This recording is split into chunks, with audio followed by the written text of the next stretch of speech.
Hey everybody, it's Mr. Forrester again. Yeah, hey, this week it's you just finished the quiz, chapter quizzes, right? And so I'm working on probably your progress grade to make sure we can post it. That's where over here, well, let me share my screen. Do it this way. Might be a little easier. Got it. Over here, your grade tab will be available for 1 week after the exam week. And this way you can see what your progress grade looks like. Okay. But it does take me a little time to make sure. I got to get the grades from member heads and tails. I got to get the grades over from my T-Lab and get them into Canvas because that's going to be where your progress grades will pop up at. Okay. But right now I don't have that, so I'm working on it. Okay. So what are we doing for this week? Here was last week with the chapter 3 quiz. And again, nice week, right? You just had one quiz, you had no homework. But you probably wanted to start reading here for week 4, which maybe you looked ahead. So this is the video that you're watching because you clicked on this video view. Chapter 2, again, I want you to read text chapter 2, audio PowerPoints, chapter 2 study guides, and look, we're starting Word. Now, Word's going to have 4 chapters. So Windows only just had 1 chapter, okay? So I just gave you the credit based upon 100% for 1 word, okay? But in Word, there's going to be 4 chapters, and I'm going to average your grade on the 4 assessments to come up with a total of 100% or 100 points, okay? So each chapter will have 100% or 100 points, but when I average the 4 chapters together, then each chapter really becomes 25 points apiece, okay? So let's start off with here. So you go into, you read your chapter 2, you click on here, you log into your Pearson account, right, which is part of the Pearson Plus. You can see your ebook, Technology in Action, and you read it. What are some of the things that are going to be going on in this one? Well, let me bring this over here, and I probably have to reshare the screen. Give me a second. Okay. There you go. So here are the learning objectives for chapter 2. Okay. So what are some of the things that you're going to talk about and learn about in chapter 2? I mentioned a little bit in the last video. 4 main functions: input, output, okay, sorry, input, output, processing, and storage. Okay, how we deal with the computer technology and stuff that's with us. It doesn't matter if the input is from a cell phone, keyboard, mouse. These are all input devices. Cameras and microphones or whatever. These are all output devices, are like monitors and printers and speakers, okay, audio, things like that, speakers or whatever, televisions, whatever. So these are output devices. Sometimes a output device could be mechanical, like a thermostat that's controlling and turning the heat or the air conditioning on based upon what you set for settings, right? You input what you want the temperature to be, and then the output is it kicks on the AC or it kicks on the heater, right, kind of thing. So we have mechanical input, process, output, storage, okay?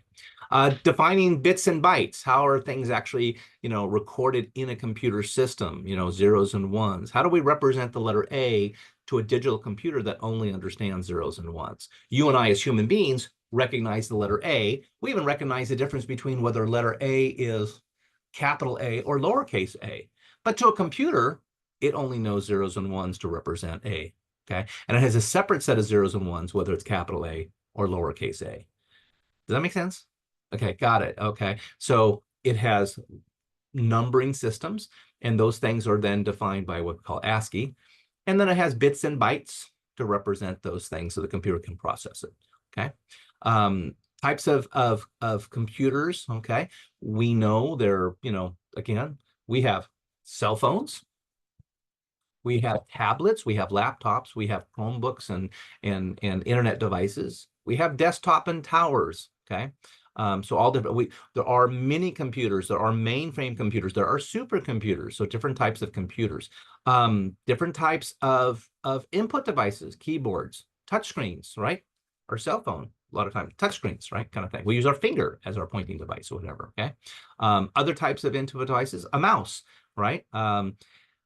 How do images and sensors come in as input devices? Outputting images, putting output onto a screen, or do you want a hard copy of it? We take a picture, back in the old days, we would take cameras, we'd take a picture and we'd go run down to the store and we'd get the film developed to say, oh, look at my picture, only to figure out it's all blurry and it was a bad shot. And I wish I would have known at the time because I would have just retaken the picture, okay? So we have a better technology system in place today than the old days. Sometimes I kind of miss the old days, but we evolve, okay, kind of thing. Outputting images, output to printers. Okay. And then some basics about, what is a motherboard, or we call it a system board, the main circuit board for the computer. What is random access memory, right, for it to do its processing. Okay. We need to know what the central processing unit is, the CPU chip. Now, that CPU chip could be an Intel or an AMD chip or something like that. That chip is different, okay, central process, than your memory chips. Okay, and you're going to learn a little bit about some of those things, but that's kind of like the brain function of the computer. Okay, and if you have like an Intel, is it an i7 or is it an i5? What generation of i7 or i5 do you have? How fast is it? Is it an i9? Okay, I mean, what kind of system you are. Okay, if you're a gamer, all this stuff it makes a lot of sense, because the gamers are very, very, very in tune to the power and performance of a computer system that they're doing. Gamers typically, their first preference is probably working off of a tower or desktop computer rather than a laptop or a tablet.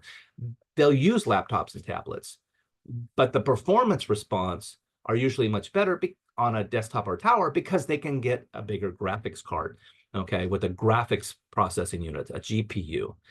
My younger son, he's 23, and he just bought, I think it's a Sapphire AMD graphics card with 24 gigs of memory on it. Okay, it's the 7900 series, and it's like it was on sale for like $700. Okay, just for the graphics card. Okay, but he's in that gaming world, and I'm like, yeah, okay, have fun. Okay, got it.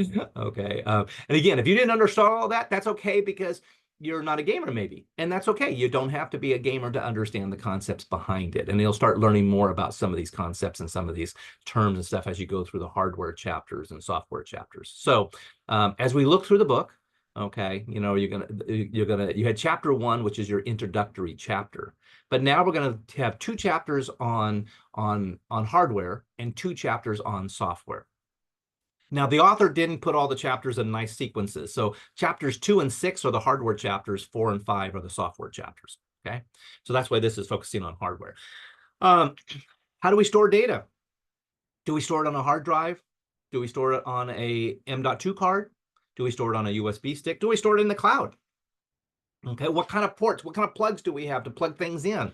Okay, on the back of the computer, let's say. What's our power consumption? My son, like I said, he just simply got a new graphics card. Guess what he's had to do? He has to replace his power supply too. Why? Because that new graphics card is going to require a hell of a lot more power than what was originally in his tower. So now he's got to replace 2 things. Okay, so there's things that are involved as well.